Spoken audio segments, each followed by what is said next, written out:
आज फिर एक नई वीडियो के साथ मैं प्रस्तुत हूँ और आज हम बात करते हैं इंटेस्टाइन की, आंत्र संस्थान, जिसको पाचन संस्थान भी कहते हैं। ये क्या होता है, क्या इसके लक्षण है, ये कैसे काम करती है, आज पूरा इस वीडियो में आप ध्यान से सुनिए कि कैसे यह काम करती है। जीभ से लेकर के, मुख से लेकर के गुदा पर्यंत तक जो आपका पाचन संस्थान है, इसी को इंटेस्टाइन सिस्टम कहते हैं, पाचन संस्थान कहते हैं। जो खाए हुए आहार का पाचन कराता है, यह 32 फुट लंबी होती है और ऊपर से लेकर के नीचे तक यह भोजन को एब्जॉर्व करती है और मल भाग को बाहर निकाल देती है मूत्र मार्ग के द्वारा और मल मार्ग के द्वारा। इसका काम क्या है?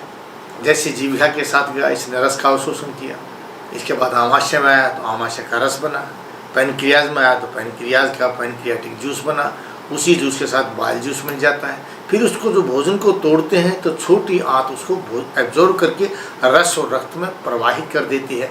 और रसात रक्तम ततो मांसम मांसान वेद सतो अस्थि अस्थनो मज्जा मज्जा शुक्रम शुक्रात गर्भम प्रजायते। जब वो एब्जॉर्व करती है तो शरीर के अंदर रस रक्त मांस वेद अस्थि मज्जा वो शुक्र धातु का निर्माण होकर के मानव शरीर का, जीव जंतुओं का निर्माण बनता है। ये आपका होता है। लेकिन आंत कमज़ोर क्या है, कैसे हो जाती है? उन लोगों को कई बार अक्सर शिकायत करते हैं कि मेरे तो पेड़ों में दर्द रहता है, कोई कहता है गले में मेरे तो हमेशा जलन सी रहती है, कोई कहता है कलेजा भरा भरा रहता है। ये सभी लक्षण आंतों की कमजोरी के हैं, क्योंकि अगर आंत भोजन को जब एब्जॉर्व करती है तो ऐसे करती है, जब वो ऐसे काम नहीं करती है तो भोजन जहाँ रुका हुआ है वो वहीं रुका रहता है, उसका एब्जॉर्व नहीं हो पाता तो वहीं रुक जाता है। रुकने के पश्चात अगर आमाशय के नीचे रुक गया तो लोग कहते हैं मेरा कलेजा भरा हुआ रहता है और ऊपर की तरफ डकार आनी शुरू हो जाती है, जलन होनी शुरू हो जाती है। पेट के अगर राइट साइड में रुक जाता है तो लोग कहते हैं मेरी राइट साइड में टाइटनेस रहती है, दर्द रहता है। लेफ्ट साइड में रुक जाता है तो लेफ्ट साइड में दर्द हो जाता है।